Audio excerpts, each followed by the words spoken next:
From where I sit, perhaps I'd say the first thing is that I don't really look at this appointment so much that it was made because I'm a woman. However, I'm also cognizant that this is a male-dominated industry.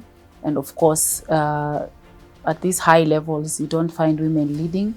And of course, being the first chair, for me, it's an honor, first of all. It also gives me much pride representing the women of this country. And of course, the younger women that I used to look up to. I mean, when I was young, I used to look up to older women. So I hope that there are people who are looking at me now and can tell that I'm a woman who's made it to the chairperson of the National Construction Authority Board. And this was perhaps not something that was seen here before I came on board. However, also for me, I come from a place of pride because since I was a young girl, I used to look at women like Sally Kosgei, and I say that all the time. I used to see her in a position of leadership. And that really inspired something in me when I was growing up in Laikipia County. So sitting here, I'm full of pride. I have flashbacks of all those days that I knew I wanted to be at the helm of some point of leadership or some form of leadership.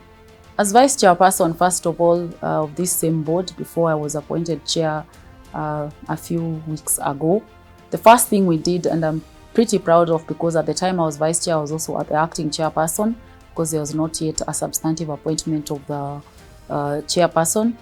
The first thing we did is that we effectively expunged the 1968 building code, and we had the launch earlier this year of what will be the 2024 building code. That was a huge step, because thinking about our 1968 building code, truly, it was, I'd call it a colonial hangover, because it's the same code that was handed over to us by the British. And as you can think, about 60 years passing in the industry, a lot of changes have taken place. So that was one of the highlights. The second thing is that we did revise the human resource instruments that have been in existence for some time. So that also will mean that we'll expand as an authority, something which is really needed, because also the Kenyan population has expanded and we need more of the presence of this authority around the country. The third thing I'd say is around even things like improvement of our staff conditions. There was a commuter allowance, which of course is a discretionary allowance under the Employment Act. And during my tenure as vice chairperson, we approved it. And I know right now the staff are quietly thankful because of the new deductions that have come, of course, as a result of various acts of parliament. So that is also something I'd say is a highlight. Of course, as required by the government, every parastatal, every organization that's a public organization must have a strategic plan.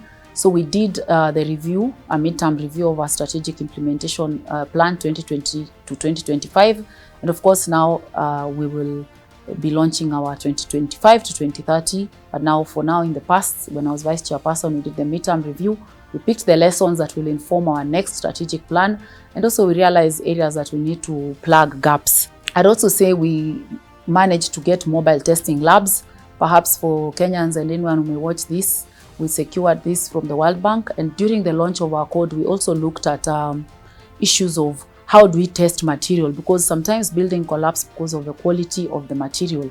And usually we'd rely on the mobile testing lab from the State Department for Roads. And now we manage that, and not just are they stationary, they are mobile. So we can go and test that material once a building collapses, or when there's an issue, even when we are doing routine quality assurance exercises to just see the integrity of the building. So we have that. There are many things we achieved, but I'd say off the top of my head, when I was vice chairperson, those are my top 5. The first thing, of course, is the code that we launched in 2024. It's in a transition period. So March 2025, it's wheels up. So priority area is implementation of that code. 2, we are now maybe 10 years, slightly over 10 years since establishment. So we have to review our acts. I come from a legal background, and we've taken certain lessons on areas we need to improve on our building. In this case, areas based on experience as a board and also as an authority. We need to review our acts and also align it with the building code, which is more recent. Number 3 is our evaluation criteria for contractors. We've had an issue with that. And of course, having received feedback from our stakeholders, including the public, we need to relook, and we are actually in the process of our evaluation criteria review.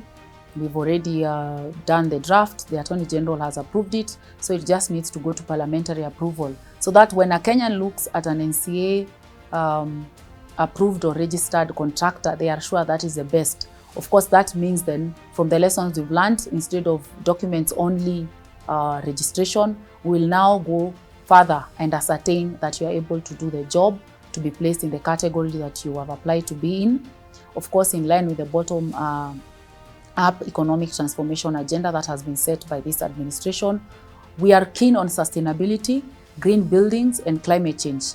That has been captured in the building code, but also we have to be the leader in the industry. How does the industry look at climate change? How does the industry look at green buildings? How do we then be the leaders and set the standards, and as a regulator, of course, in ensuring sustainability in this industry, green buildings, and more importantly, aligning, of course, with the government agenda, noting that Kenya is the African climate champion in terms of the country, and our president is the chairperson of that forum. So we intend to have what I'd say more teeth and also enforce the standards as they were, because I think we enjoy a lot of support from the people of Kenya and the government as well. And the board, in terms of what we are putting forth as policy and lessons we have learned, enforcement is going to be a key priority area, because at this point we can't again keep saying that we are teething. We are no longer teething. We are over 10 years old. So it is time now to enforce. We've learned what we needed to learn. The other thing is that we have learned, and we have learned that we need to set the standards not just by dishing out policy. We also have to teach by and lead by example. So that's why we have the establishment of the Center for Construction Industry Development at Konza Technopolis City. And we have done a lot of the phasing of the area and mapping out, as it were. So the board has approved, and we're waiting for approvals which have been done subsequently by the Treasury, so that we can establish this center, so that we can have it as one of its kind in Eastern and Central Africa. This authority is leaps and bounds ahead of course, other, I'd say, comparable authorities within this region. So that must be established. It's a priority area for us. This is the first time we have a fully constituted board. That is, all slots have been filled and all of us are seated at the same time in the board meeting, which means then we have diversity in terms of age, we have diversity in terms of skill set, and we have gender balance, because that is also another issue we've had in the past.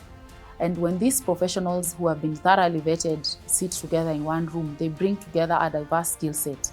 This diverse skill set represents everyone from a mamboga to the professor to the person from a marginalized area, and professionals like engineers, architects, quantity surveyors, advocates of the High Court.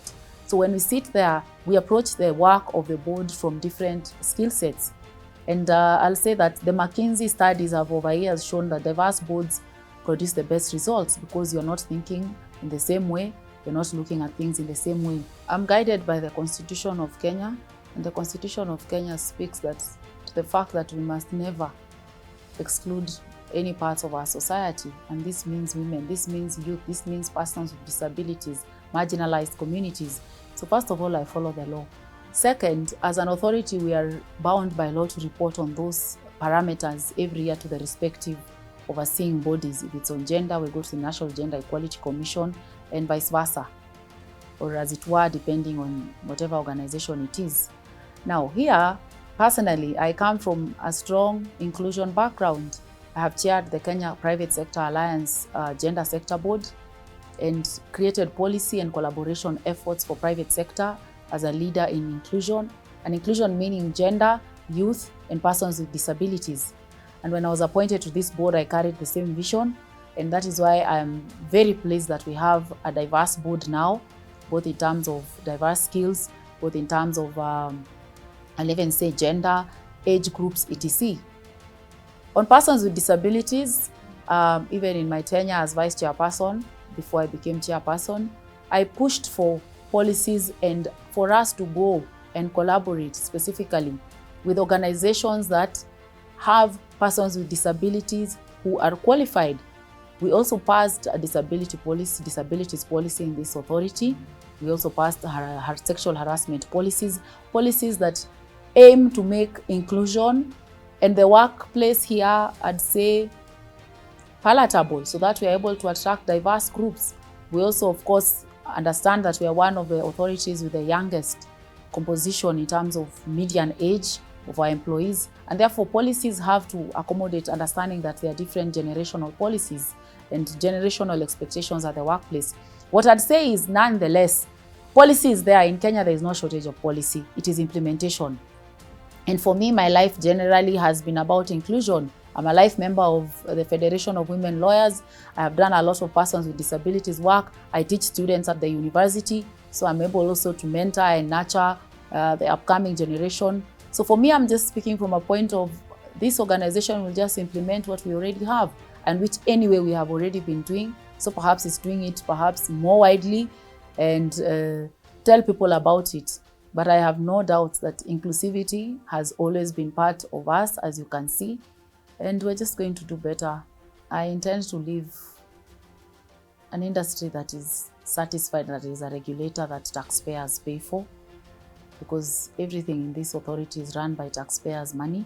Number two, I hope to set a good example for upcoming women and those who look up to me, if at all there are any, or who just wish to see an example of a woman in a position such as mine. And so that also, I create a ladder for others, so that people don't say when we gave a woman an opportunity, she messed the organization up, and therefore I block the rest. Lastly, I just intend to do what Kenyans want the government to do, which is serve them. And we are government, so we will serve the people, and that will be the legacy I intend to leave. Thank you.